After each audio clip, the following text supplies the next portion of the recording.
We started with this play into proportion, which is slightly high waist, and this volume.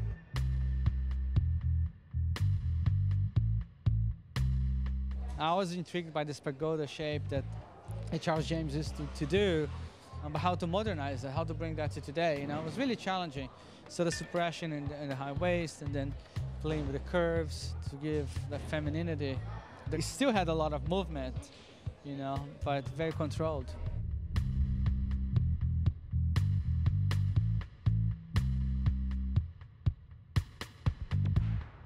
Great skirts, great pants. Our pants in this sort of round shape is really cool.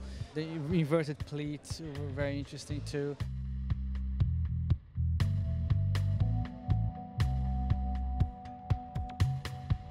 It was quite beautiful, and it's a sensibility of modernity that it looks accessible to women. The colors were beautiful. He does normally not work in the color palettes that he did. I thought that orange or melony coat was beautiful. Actually, this is a show about his coats, and the 3 evening dresses at the end don't even matter because it's about all the day coats. And so I think that he focused on that, and he gave a woman a new silhouette. I loved it.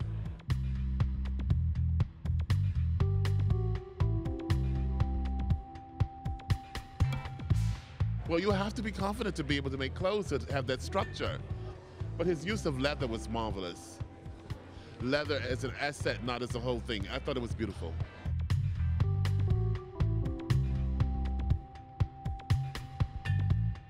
I saw the spirit of the Bauhaus woman is always very relevant, you know, and I think perhaps here it got accentuated of being a little more powerful, a little strong, you know, almost like in a Helmut Newton way, with a little more strength, you know, and sexiness. Very elegant, very urban, very sophisticated, and very timeless in a way. Because there was this movement, this punkiness about what I wanted to say, I really wanted the fabrics to relate to that. So we developed some Japanese textures that were really crazy with an asphalt feeling, with this sort of like cement quality. I wanted it to be light because we still wanted to do the coats and what have you. So there was a lot of bonding, there was a lot of needle punching, you know, some great tweeds that we were basically paintings printed into fabric and then did the punch after. So there's a lot of development.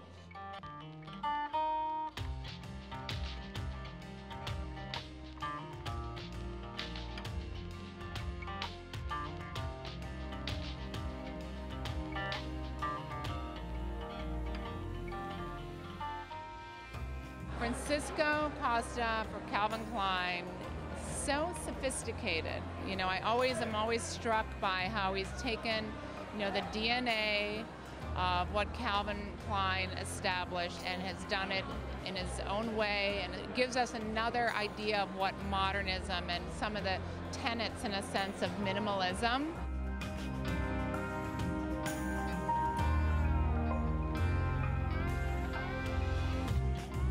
The whole show came together. You know, you always have to look at everything from the hair, the makeup, all came together so well. A very, very sophisticated kind of modernism.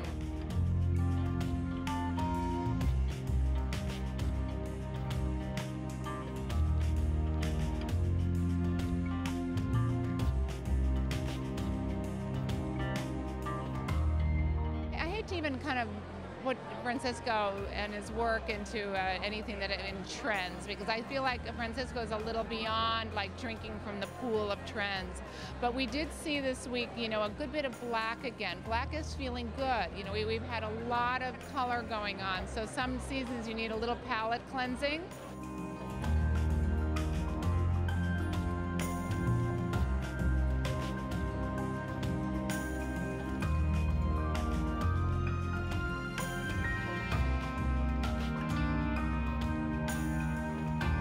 Beautiful play on textures. It would be black almost like an alpaca against black leather, against a little bit of gray, like a deep flannel gray. You have to appreciate too, when you go in the showroom and you see the way the clothes are made, I'm telling you, he invents new types of seam work. I've never seen anyone construct the way he does. There is a sensualness to it, but it's never an obvious kind of sexuality. He definitely recalled the woman's shape, but it was done almost over shape beyond the body. I am always astounded at the talent that comes forth from Francisco. His shapes, they're always flattering, they're always chic, and they're always confident. There was a beaded dress there, I just wanted to jump off the runway and say, I own that, I want that. It had a little waistband, a leather back.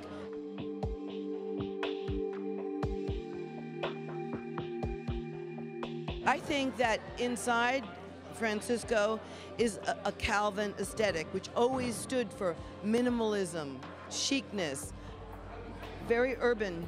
It's urban, it's not country, it's very citified, and I think that he's just brought that Calvin aesthetic to the next level. I believe that he is up there as one of the world-class designers of this decade. It's a joy for me to watch his evolution as a designer, the nuances, the slash of the metal belts, the pop of color that he doesn't ordinarily uses, that wonderful orangey pink that reminded me of a flower in the middle of winter time, a color that's associated with spring, not necessarily winter.